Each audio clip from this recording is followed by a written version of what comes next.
Hi friends, welcome to my channel AP Schemes Data. Hi friends, AP government నుంచి ఒక major update అయితే రావడం జరిగింది. ఈ అప్డేట్ ఆంధ్రప్రదేశ్ రాష్ట్ర పౌర సరఫరాల శాఖ నుండి వెలువడింది.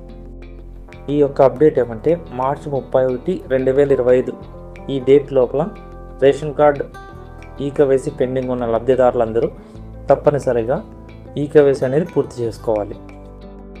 ఈ యొక్క అప్డేట్ గురించి తెలుసుకోబోయే ముందు మనం కొన్ని పేపర్ క్లిప్పింగ్స్ చూద్దాం.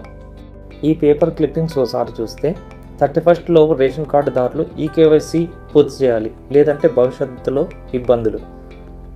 ఈకేవైసీ ఉంటేనే రేషన్ ఇస్తాం అంటూ పౌర సరఫరాల శాఖ కమిషనర్ ఆదేశాలు జారీ చేయడం జరిగింది. ఈ యొక్క ఆదేశాల ప్రకారం మనం మార్చి 31 తేదీలోపు ఈకేవైసీ అనేది పూర్తి చేసుకోవాలి. ఒకవేళ ఈకేవైసీ అనేది పూర్తి చేసుకోలేకపోతే భవిష్యత్తులో ఇబ్బందులకు గురయ్యే అవకాశం కూడా ఉంది. ఈకేవైసీ కంప్లీట్ చేసుకున్న వారికి మాత్రమే ఏప్రిల్ నెల నుండి రేషన్ ఇస్తామని కూడా ఈ ఆదేశాలలో చెప్పడం జరిగింది. ఈ రేషన్ కార్డు ఈకేవైసీ అనేది అందరూ చేసుకోవాల్సిన పని లేదండి. ఎవరైతే రేషన్ కార్డు ఉండి చాలా కాలం నుంచి రేషన్ తీసుకోక ఇతర రాష్ట్రాలకు వెళ్ళింటారు కదా, అటువంటి వారు మాత్రమే ఈకేవైసీ పెండింగ్లో ఉంటాయి.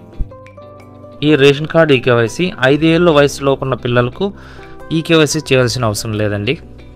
అలాగే 60 ఏళ్ళ వయసు పైబడిన వృద్ధులకు కూడా ఈకేవైసీ అవసరం లేదని చెప్పడం జరిగింది. ఇప్పుడు మన రేషన్ కార్డు యొక్క ఈకేవైసీ స్టేటస్ యాక్టివ్ ఆర్ పెండింగ్లో ఉందో తెలుసుకుందాం. ఇందుకోసం మనం మొదటగా క్రోమ్ బ్రౌజర్ ఓపెన్ చేసి ఏపీ ఈపీడిఎస్ అని సెర్చ్ చేయాలి. నెక్స్ట్ పేజ్లో ఓపెన్ అయ్యే మొదటి లింక్ని క్లిక్ చేయాలి. ఇప్పుడు మనకు department of civil supplies main home page open అవుతుంది. ఇప్పుడు మనము డాష్బోర్డ్ సెక్షన్ ఓపెన్ చేయాలి. ఈ డాష్బోర్డ్ సెక్షన్లో మనకు ఈపీడిఎస్ అప్లికేషన్ సెర్చ్ అనే ఆప్షన్ ఉంటుంది. నెక్స్ట్ పేజ్లో మనకు స్టేటస్ ఆఫ్ ఈపీడిఎస్ అప్లికేషన్ అనే వెబ్ పేజ్ ఓపెన్ అవుతుంది. ఇక్కడ ఎంటర్ అప్లికేషన్ ఐడి అనే ఆప్షన్లో మనం మన యొక్క రేషన్ కార్డును ఎంటర్ చేయాలి. ఎంటర్ ది క్యాప్చా అనే ప్లేస్లో క్యాప్చా ఎంటర్ చేసి సెర్చ్ అనే ఆప్షన్ ప్రెస్ చేయండి. ఇలా మనకు రేషన్ కార్డులో ఉన్న మెంబర్స్ యొక్క ఈకేవైసీ స్టేటస్ అనేది డిస్ప్లే అవుతుంది. ఈకేవైసీ స్టేటస్ అనే సెక్షన్లో సక్సెస్ అని ఉంటే కనుక ఆ రేషన్ కార్డ్ మెంబర్ యొక్క ఈకేవైసీ అనేది కంప్లీట్ అయినట్టు. ఒకవేళ ఈకేవైసీ స్టేటస్ పెండింగ్ అని ఉంటే కనుక ఆ మెంబర్ మాత్రమే ఈకేవైసీ అనేది వేయాలి.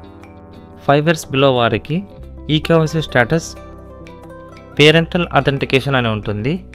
వీరు ఈకేవైసీ వేయాల్సిన పని లేదు. ఇలా ఈకేవైసీ స్టేటస్ పెండింగ్ ఉన్న మెంబర్ మాత్రమే తమ యొక్క రేషన్ షాప్ డీలర్ దగ్గరకు వెళ్ళి ఈ పోస్ట్ మిషన్లో తమ యొక్క ఈకేవైసీ అనేది కంప్లీట్ చేసుకోవాల్సి ఉంటుంది. లేదా మీ యొక్క సచివాలయంలో ఉన్న విఆర్ఓని కాంటాక్ట్ అయినా కానీ మీ యొక్క ఈకేవైసీ అనేది పూర్తి చేసుకోవచ్చు. ఇలా నేను చెప్పిన ప్రాసెస్ ఫాలో అయితే మన రేషన్ కార్డు యొక్క ఈకేవైసీ స్టేటస్ అనేది మనం సొంతంగా తెలుసుకోవచ్చు. Thank you friends.